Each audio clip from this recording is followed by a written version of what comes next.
Well, welcome to our spa studio here as part of the YAHOWAH blog. We're here today to continue our series on Mohammed's criminal enterprise. It will be part 5 of that series. For those who may be joining us partway through the episodes, it is important to know that Islam was not conceived as a religion. The first year, first day, first month of that, the epic that is called the Islamic era begins with the Pledge of Aqaba. That Pledge of Aqaba reads, "We pledge to wage war against all mankind." Once Muhammad left Kaabaville, whether you want to pretend that it was Mecca or you know that it was Petra, in shame, he became nothing more than a sand pirate, although a exceedingly sadistic one with some very perverted tendencies in terms of his sexuality.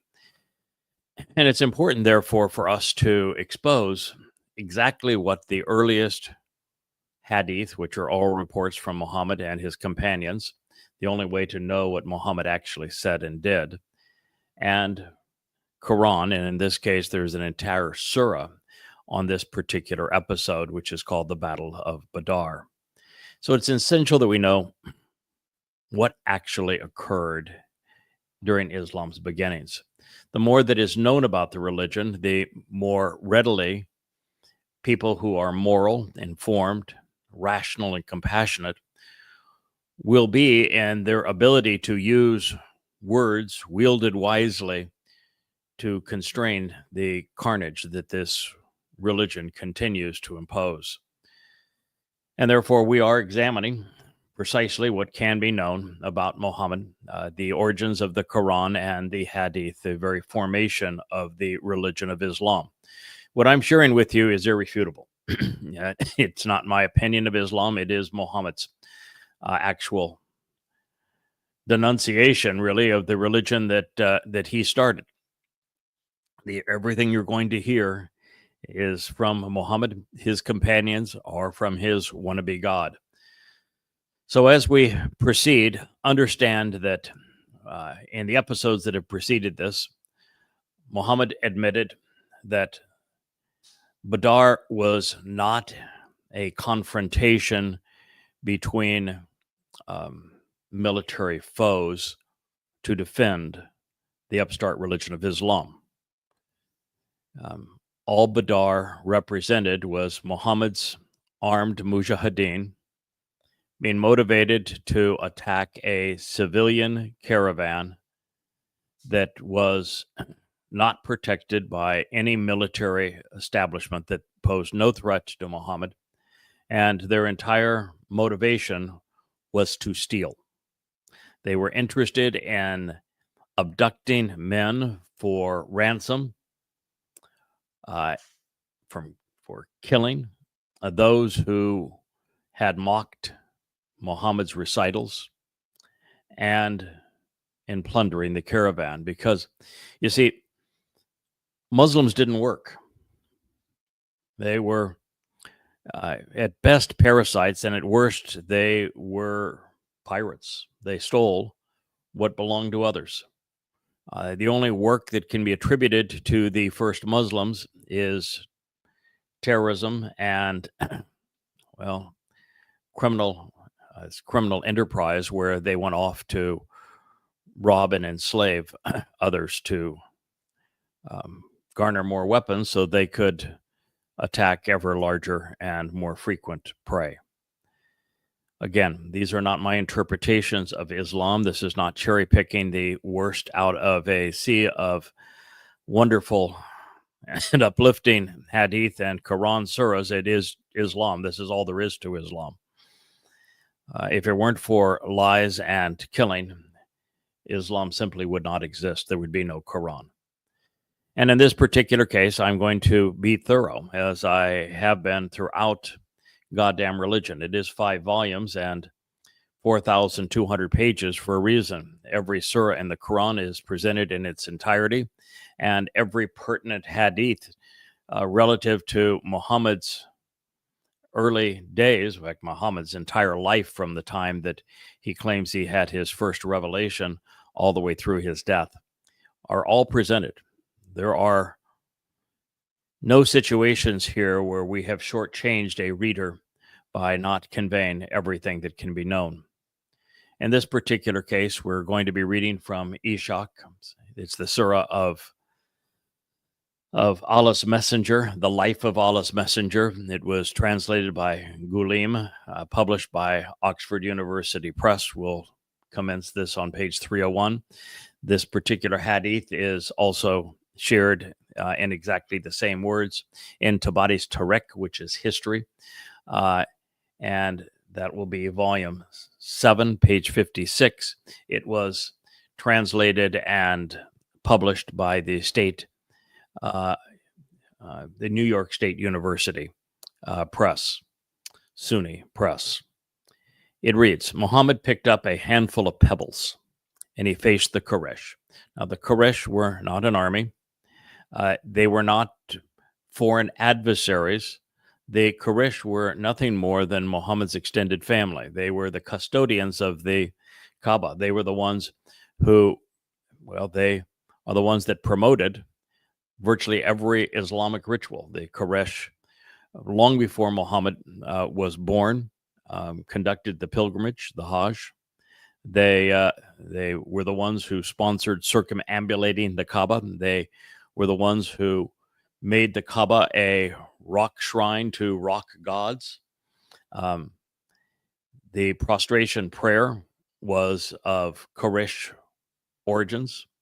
Yeah, every important aspect of Islam was conceived and managed, promoted by the Quraysh before Muhammad was born. So these are the custodians of Allah's Kaaba and of the religion of Islam when it was pagan, and they were all relatives of Muhammad and his gang of goons.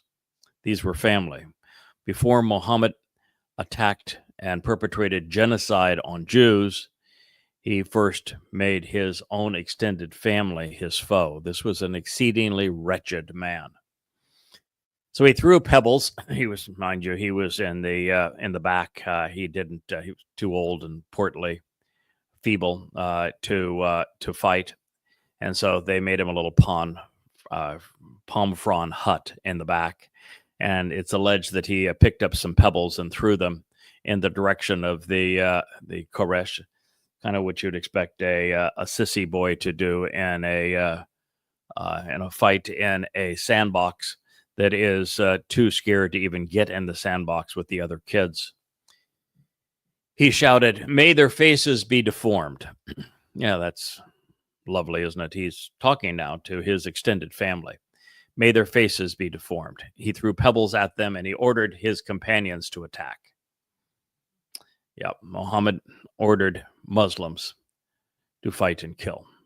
The foe was routed, is what he said. Now, the foe was nothing but a bunch of intoxicated merchants that, Muhammad missed the caravan, which was his primary target, according to Muhammad, even according to Allah. And the merchants that had been sent out to protect the caravan, most of them had gone home. There was a group that said, hey, we're already out here. It's a festive time of year. It's Ramadan. Oh, by the way, Ramadan was pagan long before it was Islamic. And they said, we'll go ahead and we'll celebrate Ramadan. We'll have some cocktails. We'll get some dancing girls. We'll have a good time before we go back home. And that was the state that Muhammad's goons found them when they attacked them and routed their own family. Now, this then reads, Allah killed the Quraysh. Now, even though what we have read is that Muslim swords were wielded against their own family members, we now have the Islamic God, or the ungod of Islam, claiming that he killed the Quraysh. He killed the Quraysh. Allah killed the Quraysh chiefs and caused many of their nobles to be taken captives. There were no nobles and there were no chiefs at this point.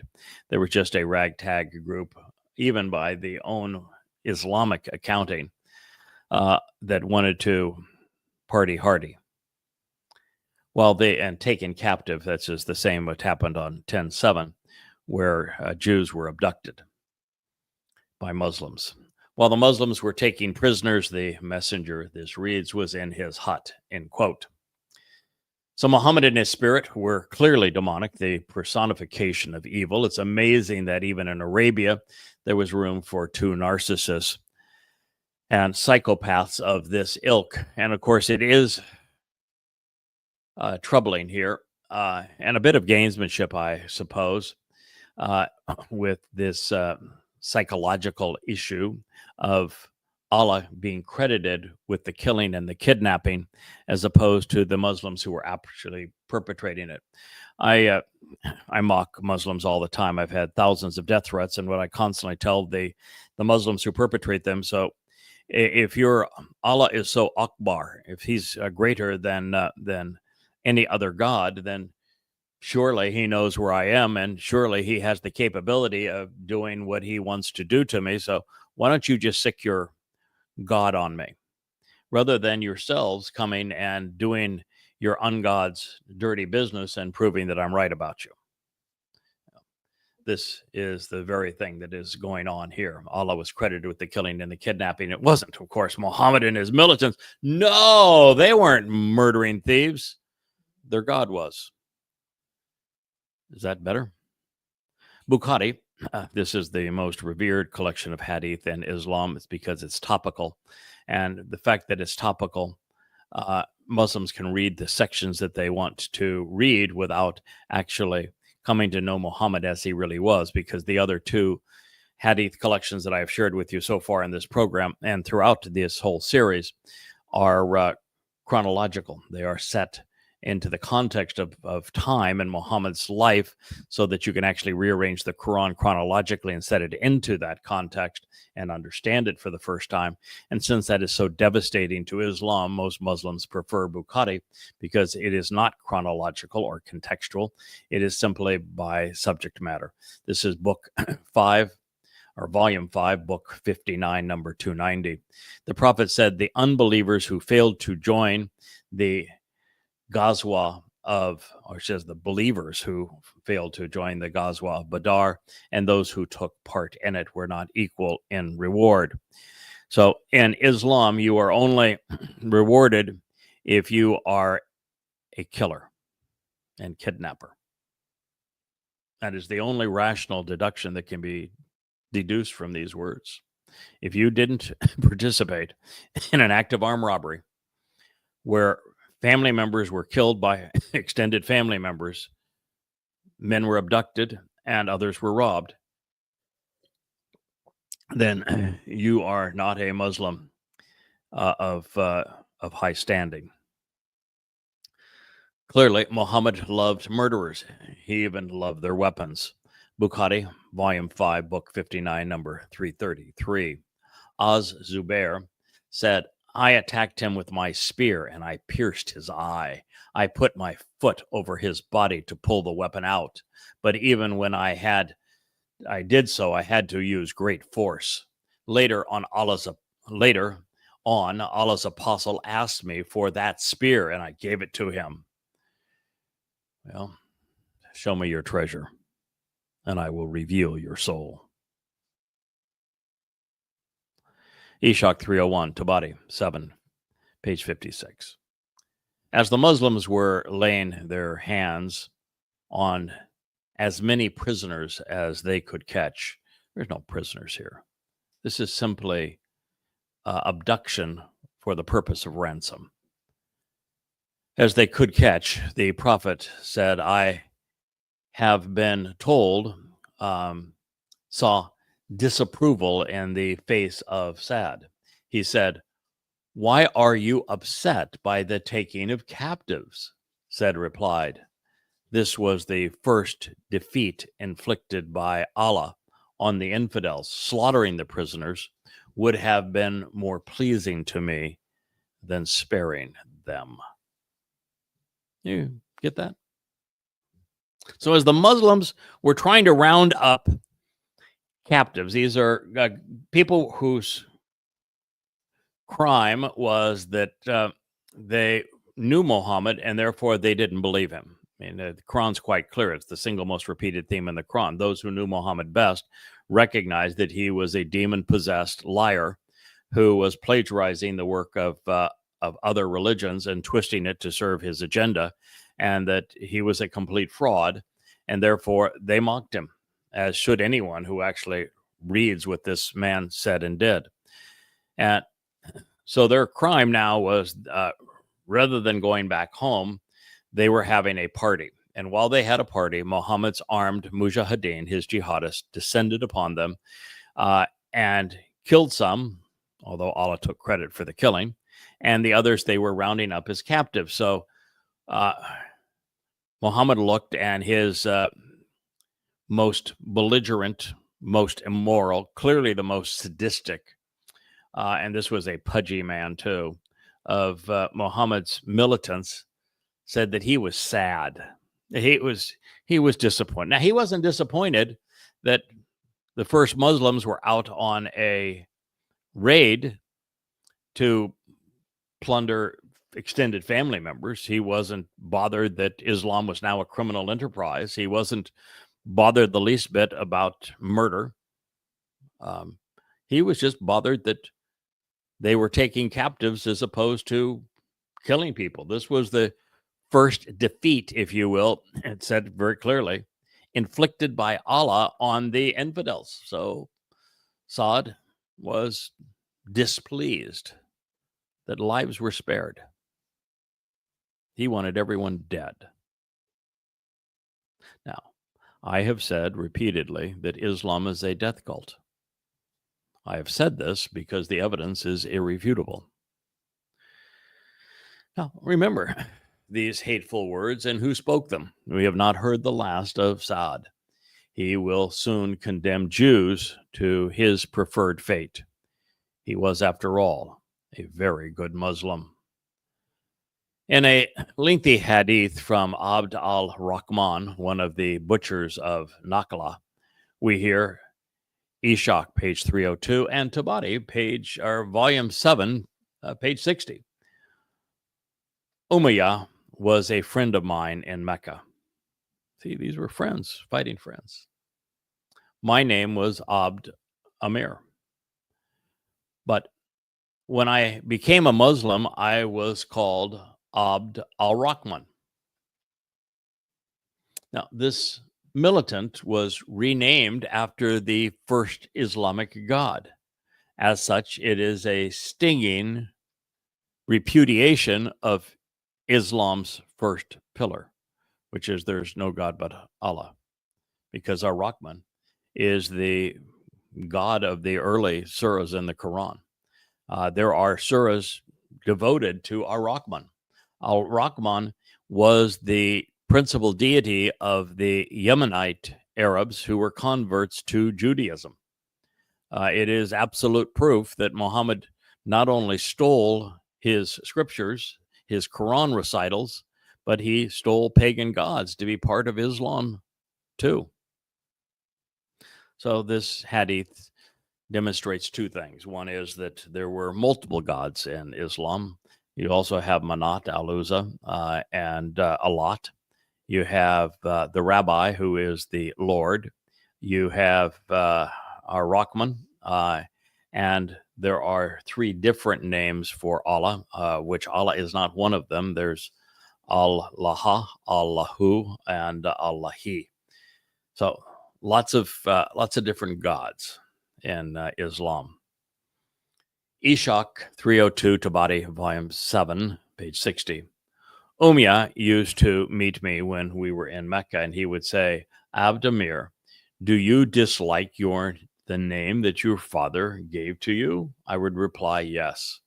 Umayyah would then say, I do not recognize Ar-Rahman as a god, so adopt a name that I can call you when we meet.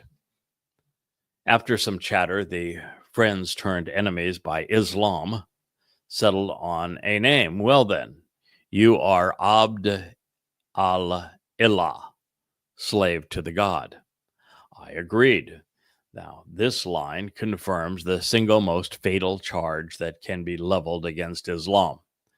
The Arabic word for God is Ilah, not Allah. Like Ar-Rahman, Allah was the personal name of a rock god idol that became one of Islam's gods. Allahu Akbar, therefore, is not God is great, because it is not Ilah Akbar. Or, in fact, Akbar, of course, means greater, doesn't mean great. And Allah is the name of one of Islam's gods, not the word for God, which is Ilah. They're written differently. Now, this simple conversation obliterates Muhammad's credibility, the Quran's authority, and Islam's legitimacy, since Ar-Rahman and Allah, more correctly Allahu, Allahi, and Allaha, as well as Illahi, were the names used throughout the Quran and Hadith. Islam's central claim is therefore invalid. Neither Allah nor Ar-Rahman are YAHOWAH. And since the Islamic duo are incompatible by name and character with YAHOWAH, the many misrepresentations of the Torah are nothing but crass and crude plagiarism. The tradition continues, giving us an up-and-close personal insight into what Islam did to a man's mind and to corrupt his soul. Fair warning. I need a adult supervision at this point, because this isn't pretty. Tabari 7, page 59, and Ishak, page 303. On the day of Badar, I passed Umayyah as he was standing with his son Ali, holding his hand. I had with me some of the coats of mail which I had taken as plunder. Umayyah said, Abd al-Ilah, would you like to take me as a prisoner?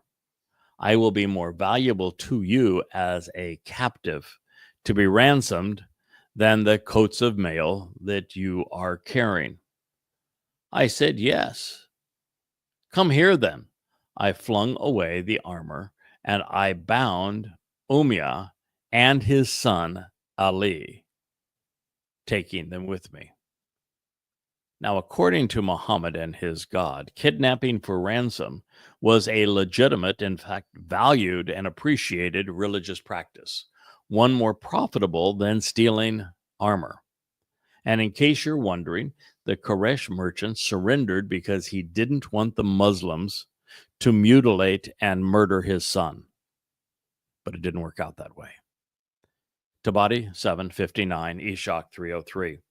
People, Muslim militants, encircled us, Abd al-Rahman and his captives. Then they restrained us physically. One of the Muslims drew his sword and he struck Ali in the leg, severing it so that he fell down. Umayyah gave a scream like that of which I have never heard. I said, save yourself, for there is no escape for your son. By Allah, I cannot save him from these men. Then the Muslims hacked Ali to pieces.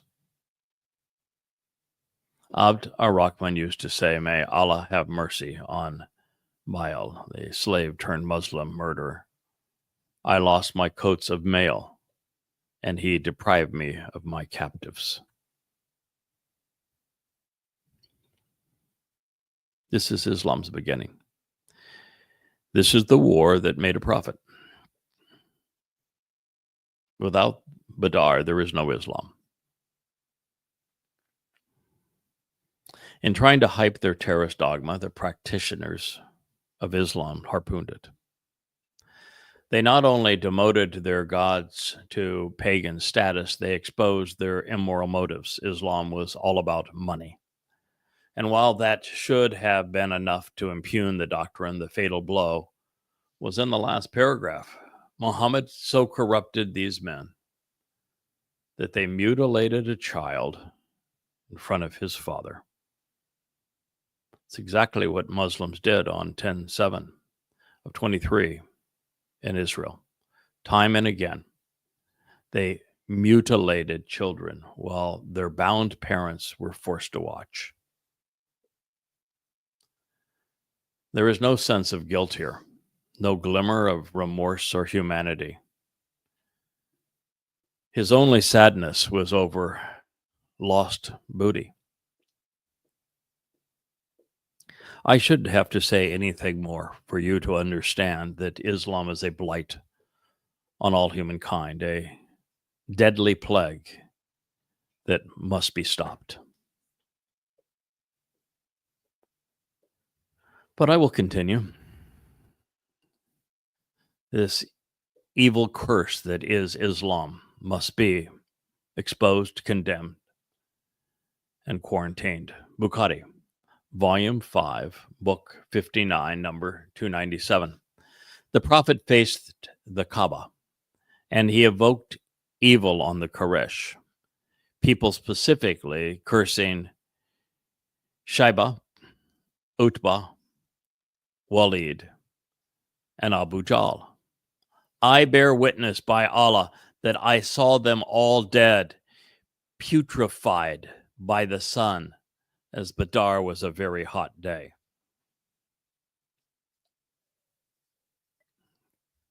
Muhammad swore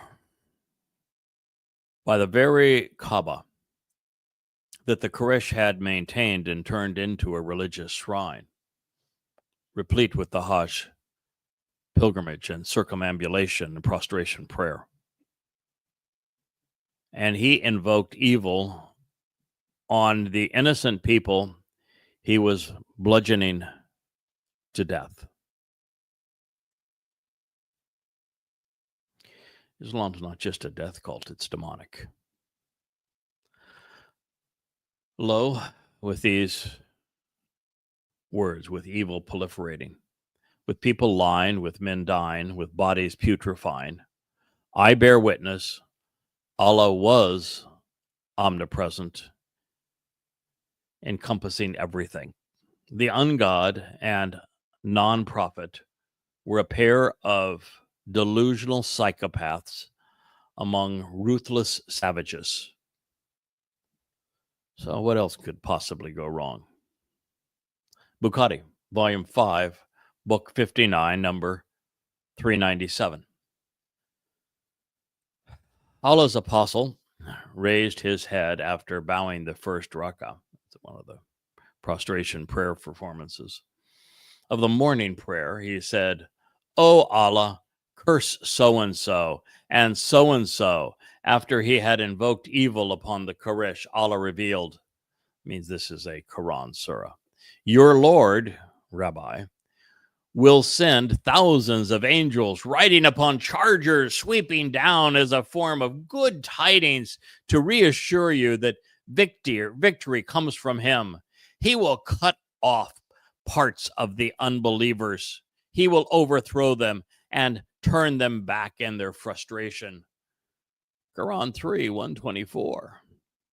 Now, mind you, the third surah wasn't delivered at this time, not even close. It was the 8th surah that was revealed at this time. There were no angels.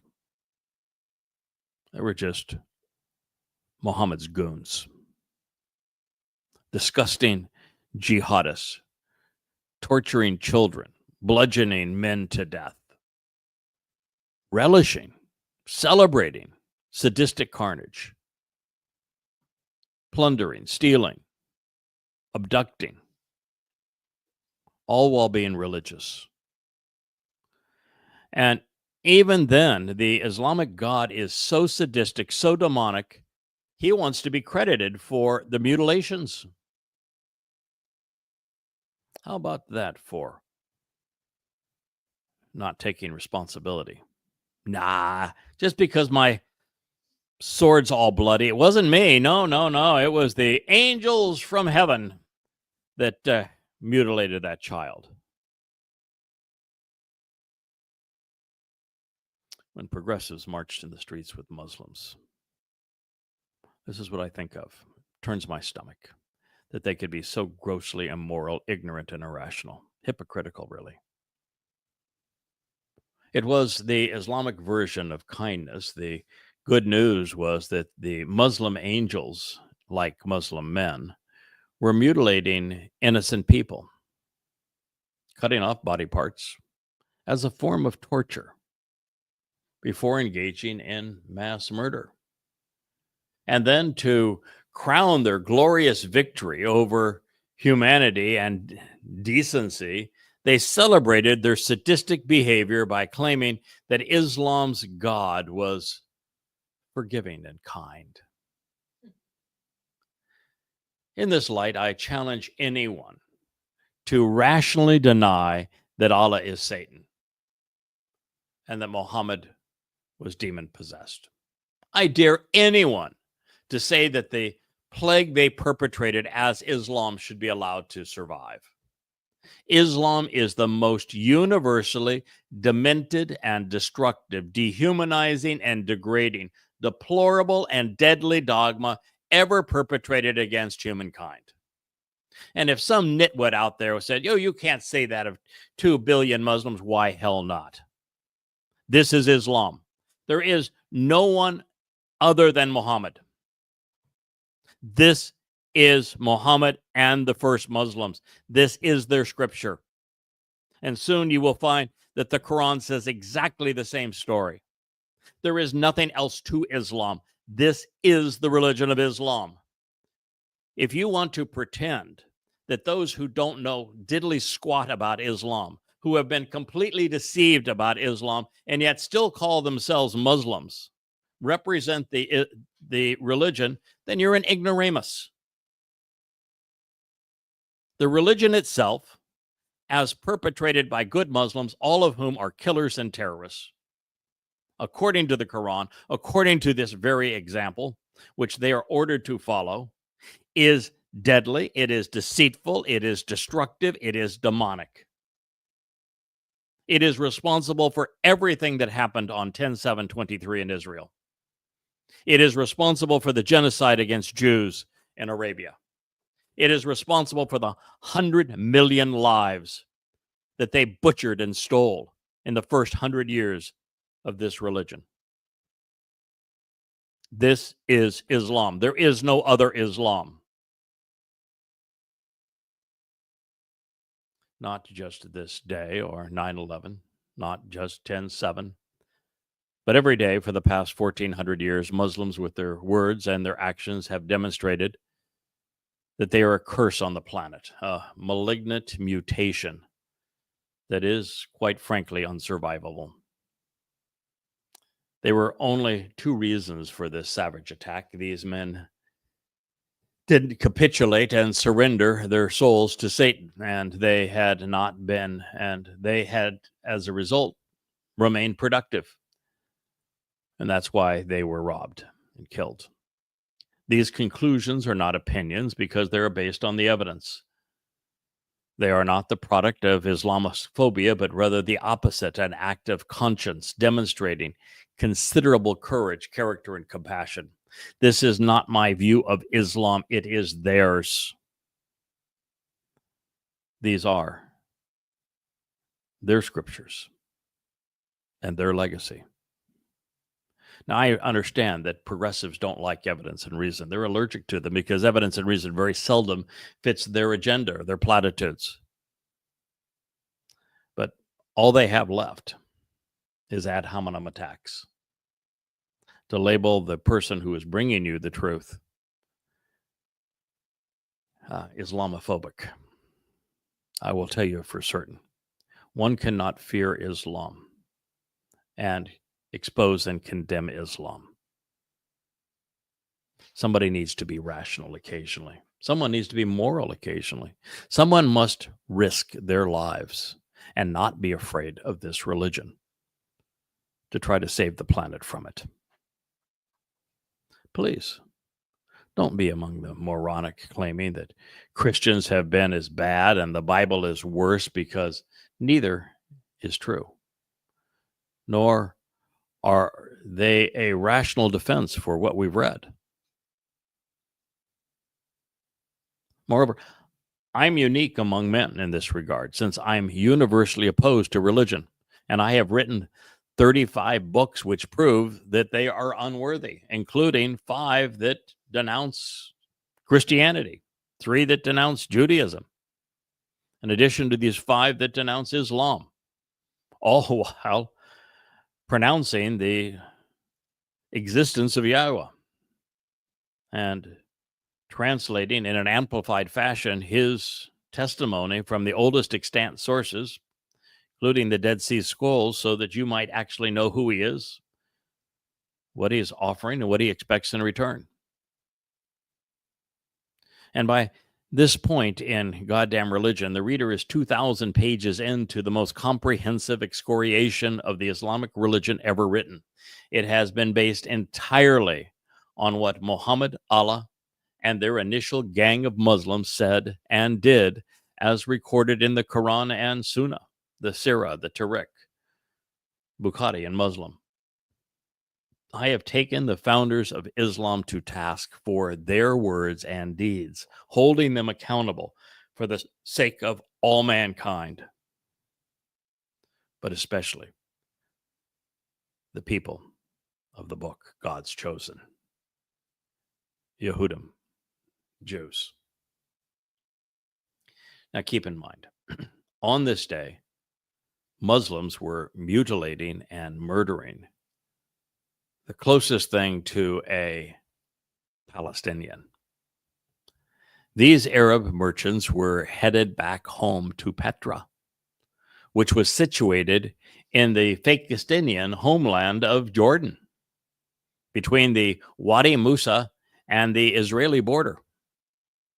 And as we have witnessed in Gaza, Muslims don't much care if they are cannibalizing their own, ravaging Arabs, murdering Christians, abusing liberal secularists, or trying to annihilate Jews. In this regard, there is an interesting and seldom discussed anomaly among the civilian victims of the Islamic terrorist assault on 10/7/23. Of the 888 civilians killed that day, in addition to the 382 soldiers, noting that 230 bodies were abused to the extent they are unidentifiable. They came from kibbutzim and a rave. They were largely progressives, many of whom championed the Islamic agenda, as was the case with the majority of the 253 people who were kidnapped and abused, and their extended families who championed their release by demonizing the conservative government. I share this because Islam was, and it remains, a declaration of war against all mankind. It is an indiscriminate killer. And for progressives to march in favor of it in the streets of Europe, or the libertards that run Europe to invite more of this curse into their country, for those in England to tolerate Muslims perpetrating 80% of the rapes on their children, their daughters, is a great crime against humanity.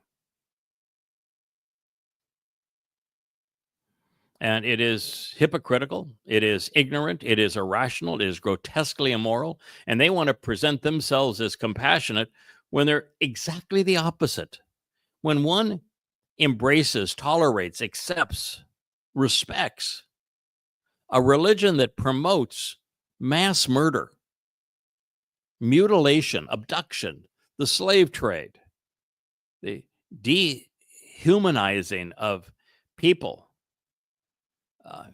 racial injustice, genocide, they cease to be moral. Al-Tabari and Ibn Ishaq both revealed. Tabari, volume 7, page 60, and Ishaq 303. A cousin of mine and I mounted a hill from which we could overlook Badar and see who would be defeated, so that I could join in the plundering afterwards. I was pursuing one of the Meccan polytheists in order to smite him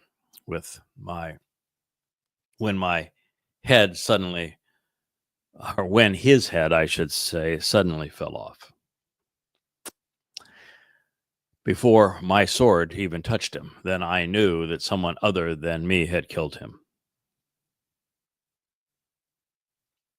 Now, the implication is that one of Allah's angelic cavalry brigades did the dastardly deed. Since that is delusional, we are left recognizing that Muslims are unable to be accountable for their barbarism, and they're unremorseful for their savage behavior. They have lost the capacity to be human. Now, when I say Muslims have, I'm talking about the Muslims who lived with Mohammed. I'm talking about Mohammed and the first who practiced Islam. If Mohammed and the first who practiced Islam had Islam wrong, then there is no one in all of history that has it right. So if we assume, because it's the only rational deduction that can be made from the evidence, that Mohammed and the first Muslims had Islam right, then Islam is very, very wrong.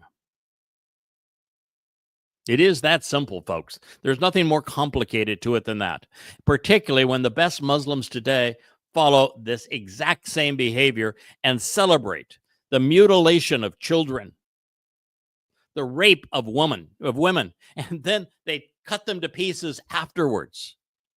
Then they parade around with those that they have abused as if they were trophies. They burned children alive. They abducted grandparents and then tormented them. Muslims today, the best of them, are exactly like this. This is a religion that cannot continue to exist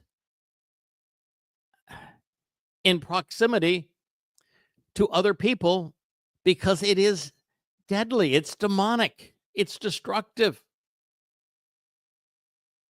It is what it is. Let's stop pretending otherwise. Tabari 760, Ishaq 303. My son, I saw Muslims on the day of Badar, and I saw that one of us would wave his sword at a polytheist, and the man's head would fall from his body before the sword touched him. The sign of the angels on the day of Badar was white turbans, which trailed down their backs. And on the day of Hunan, it was red turbans. The angels did not fight on any day except the Battle of Badar. On the other days, they were reinforcements. They were assistants and helpers, but they struck no blows. That isn't even consistent with Allah's testimony, where he had his killer angels many, many other places. And the fact of the matter is, they never showed up. There is no such thing as a killer angel. Angels do not decapitate men because they're enjoying a drink, song, and pretty girls. It has never happened. It will never happen. This is wholly and completely delusional. And if you were talking about this kind of spiritual being, those spiritual beings would be demons, which is why there is a Quran surah that's devoted to the jinn, which are in fact demons. They're devils. We're told that these demons and devils loved the Quran. Of course they did. Allah was chief among them. Now, Christians view angels as pretty girls with wings who encourage believers to be moral. And Muslims believe that angels are vicious beasts wielding swords, ever ready to help Muslims kidnap and kill, rape and plunder. Well, both are wrong. The differences are at least incriminating. No, it matters not if the first Muslim militants were hallucinating, or they were the ones drinking, or if Allah's angels are really demons. It doesn't matter. Either way, Islam loses. If there were no angels, then Muhammad and his disciples were liars, in addition to being thieves and murderers. And if an angelic horde was out chopping off heads of merchants so militants could rob them, then those spiritual beings would be demons. I mean, it's lose-lose. It doesn't get any less complicated than this. I realize I am talking at a time when evidence and reason no longer matter to most people because they have been indoctrinated and progressive libertard academic institutions and have lost the ability to be rational and to use evidence effectively. I realize that is the case. And so I'm not talking to the dimwits out there that are the product of today's educational systems. You're too far lost. All I have to offer you is evidence and reason, and that's not going to appeal to you. And I understand that the faithful of all religions are allergic to the truth because the truth always impugns their beliefs, and therefore they're just going to attack me personally. So I'm not talking to you either. But there is a group of people out there who are still capable of processing evidence and reason. And if you are among them, you now know how you need to respond to Islam. Now, over the 1,000 years of the Torah and prophets that they were revealed, which would be from 1447, 1448 BCE to 447, 448 BCE, between Moshe and Malachi. And the 14 billion years of time that they cover from creation to recreation, Malach, which is not angels, but a spiritual being, caused men to die on 2 occasions. Both were self-defense, and no one got rich or gloated. No heads were decapitated. In Mitzrayim, the crucibles of religious and political oppression, the Egyptians lost their firstborn sons after killing the firstborn of their Hebrew slaves so that God's people might be free. Yes, the Egyptians were perpetrating genocide, and they were killing the firstborn sons of every Hebrew. And so God said, all right, I'm going to take your sons so that my sons can be free. And the Assyrian military, which had returned to besiege Jerusalem after destroying Israel and enslaving her people, was thwarted by a Malach spiritual envoy, 185,000 Assyrian warriors who had camped outside Jerusalem to besiege it, were eliminated in one night, and by a Malach. And the purpose of that was to protect Israel, because Hezekiah had convinced enough Yehudim within Jerusalem to get rid of all traces of everything related to any religion and to become Torah observant and celebrate Chag Matzah, Pesach Matzah, and Bakorim. Malach serve Yahweh. If you want to know how they operate and what they accomplish on behalf of the Almighty and his people, I would encourage you to read Dode's 91st Mizmor Psalm. It is presented and explained in the Words volume of An Introduction to God. It's presented early because when I balked at this mission with Yahweh, when he asked me to expose and condemn Islam before we started on anything else, and I've mentioned to Yahweh that no one has ever survived exposing and condemning Islam in this way. He said, well, I have an answer for that. Read the 91st Psalm. And he said, you might want to reach into your pocket. You'll find it there. I did, and there it was. And I would encourage you to read it too. I can't place it in your pocket, but I can tell you that if you want it translated correctly in an amplified fashion, you can go to An Introduction to God. where it is in the Words volume, which is volume 1, explained. Now, confirming that the Badar terrorist campaign was a personal vendetta, we read Tabari, volume 7, number 61, and Ishak 304. When the prophet had finished with the enemy, he gave orders that Abu Jahl should be found among them, should he be found among them dead. He said, "O Allah, do not let him escape." For the first man who encountered Jahl yelled out, and I made him my mark. When he was within my reach, I attacked him and struck him a blow which severed his foot and half of his leg. By Allah, when I flew off, I could only compare it to a date stone, which flies out of a crusher when it is struck. When Jahl's son hit me on the shoulder and he cut off my arm, it dangled by my side from a piece of skin. The fighting prevented me from reaching him after that.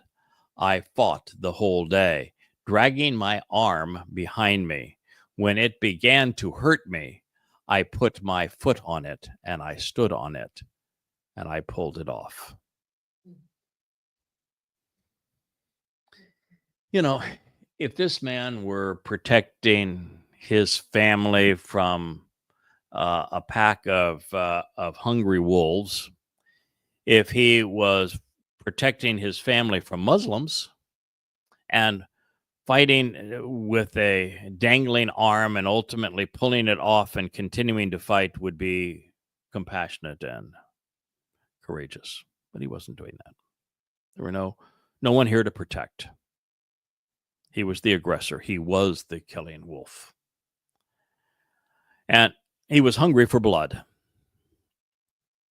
And so when someone fights on and to this extent, which, by the way, would be impossible if your arm fell off, the bleeding in the artery, you would rob you of blood. So it's physically not possible. So he is, in fact, hallucinating. The story is not true, but nothing in Islam is true. Then what you're dealing with is a religion so sadistic that it thrives on carnage, that the highest right in this religion is to kill, to enjoy the thought of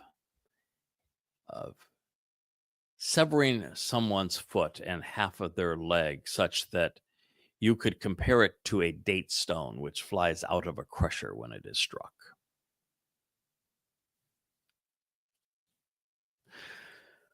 Well, consider the introduction and the motivation required, indoctrination, really, for such devotion. And contemplate how the same prophet and doctrine arose the same hateful passions today, passions capable of genocide, of subjugation through terrorism. And then, while perpetrating genocide and plundering people and raping them, blaming them and accusing them of genocide. I mean, Islam is unfathomable how evil it is, how twisted it is, how deceitful, destructive, and deadly and demonic it is. This is world subjugation through terrorism, making women property, depriving them of everything, and of eliminating all forms of freedom and life. Not only is it tolerated, this disease is being brought into our home. And it's being coddled there. And it's being supported by progressive libertards. No. Islam is not to be trifled with. It is never to be excused. It is a doctrine capable of motivating men and women to die butchering innocent people for the cause.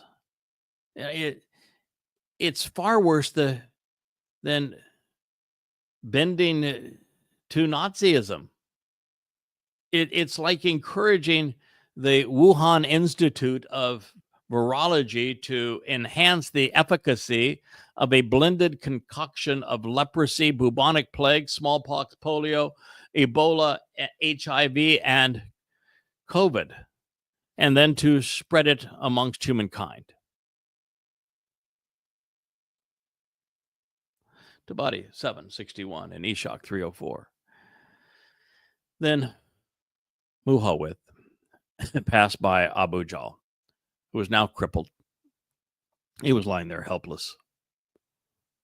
He hit him until he could no longer move, leaving Jahl gasping for his last breath.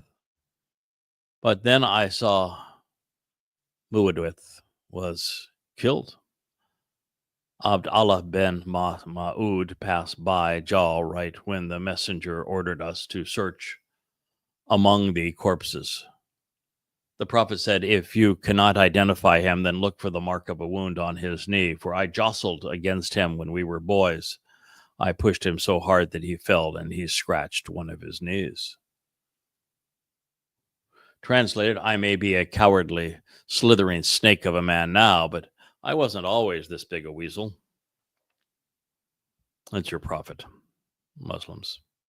And oh, by the way, this idea of continuing to whack at a man who was incapacitated and could not move is exactly the reason I wanted people to watch the unedited film of 10/7/23. In one of those scenes, again, content warning, there is a Muslim civilian. He's not Hamas. He's not even Islamic Jihad. He's just in jeans.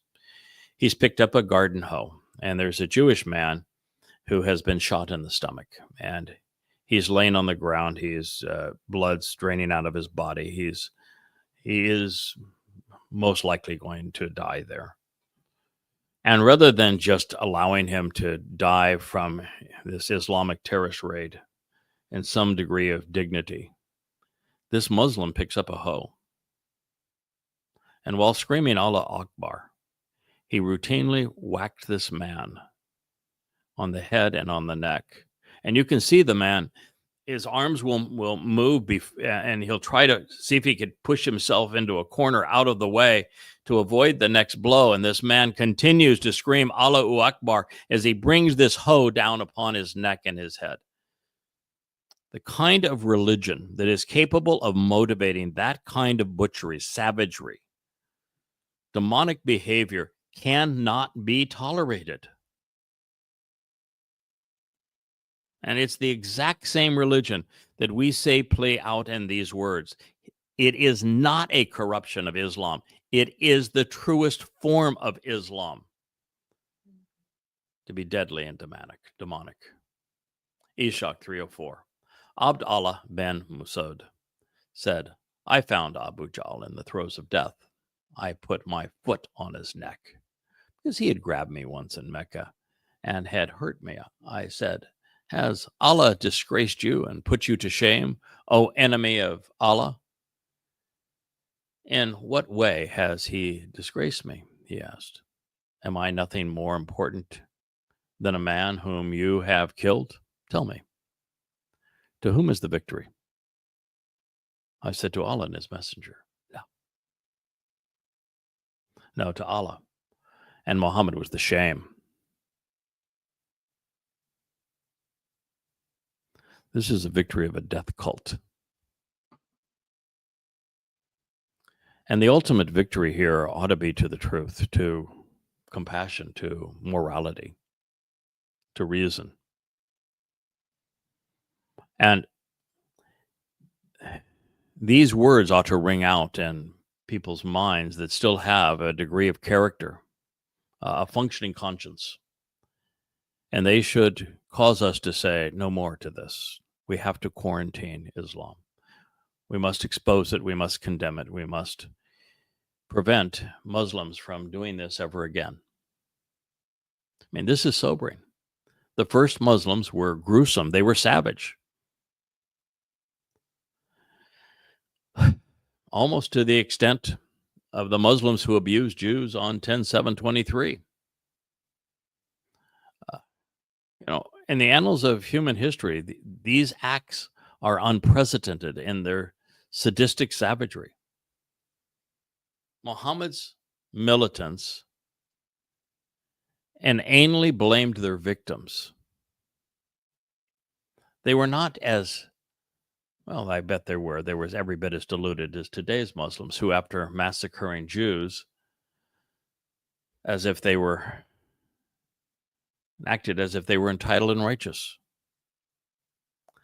Bukhari, Volume 5, Book 59, number 298, Abu Jahl said, "You should not be proud that you have killed me." He was right, as were all of the Quraysh who renounced this demonic death cult. It was the Muslims who had disgraced themselves right from the beginning. And in this case, a few hundred militants had gone out to rob some merchants. And yet their ungod and non-prophet used the occasion to declare their supremacy, as if the value of a man lies in his capacity for evil.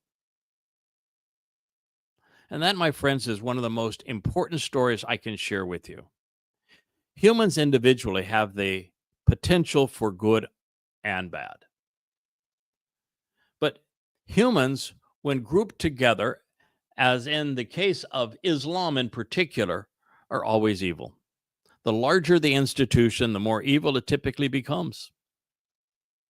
Islam is the ultimate example of gang mentality, where no one took responsibility, and the worst among men became the dominant influence. The most outspoken critic of Islam, Abu Jahl, told the truth. To be proud of chasing down and killing civilians to rob them is asinine. Ishaq 304, Tabari 7, page 62. I cut off Abu Jahl's head, and I brought it to the messenger. I said, "Oh, Allah's prophet, this is the head of the enemy of Allah." He was the enemy of Allah because he was sufficiently wise to reject the prospect of Satan pretending to be God. As a result, he lost his life, but not his soul. Ishaq 304 and Tabari 762. Muhammad said, "Is this so? By Allah, than whom there is no other deity?" This used to be the messenger's oath. The vengeful Mohammed was no more articulate than his God. I said, "Yes." Then I threw down his head before the prophet's feet, and he said, "Praise be to Allah." Well, Gandhi, this man was not. Bukhari, Volume 5, Book 59, number 572. O Muslims, take not my enemies as friends, offering them kindness when they reject Allah, the Prophet, and his Quran. And whoever does that, then indeed he has gone astray. You have come out to fight in my cause, seeking my acceptance. So do not be friendly with them, even in secret. Quran, Surah 60, verse 1. Should there be a more insecure, intolerant, immoral, and inept wannabe God? I hope he stays hidden in his God-forsaken hole. Ishaq 305. Ukqasa fought until he broke his sword. He came to the apostle, who gave him a wooden cudgel, telling him to go out and fight some more with that. He brandished it and became a brilliant warrior with this weapon. Allah gave him victory while he wielded it. He took that weapon with him to every raid he fought with Allah's apostle until he was killed in the rebellion, which is the war of compulsion, when all Arabs were forced into Islam under the penalty of death. These were his dying words. What do you think about when you kill people? Are these not men just because they are not Muslims? I'm going to conclude this program at this point. And We will continue with Mohammed's Criminal Enterprise, Part 6, in our next episode. We will arrive at the Quran's 8th Surah, which was written to commemorate this occasion. It is one of the most despicable pieces of literature ever written. And I want people, all of those who have access to YouTube, to X, to Facebook, to Rumble, to know the truth about Islam, what it really is, how it begun, what Muhammad said and did, what Allah claimed, what's in the Quran, what's in the Hadith, how the first Muslims acted. Because until we come to know this information, men and women aren't capable of being moral. They can't be compassionate, and they can't make intelligent decisions. I thank you for listening. This has been a special episode of the YAHOWAH blog, and I am your host, Craig Winn.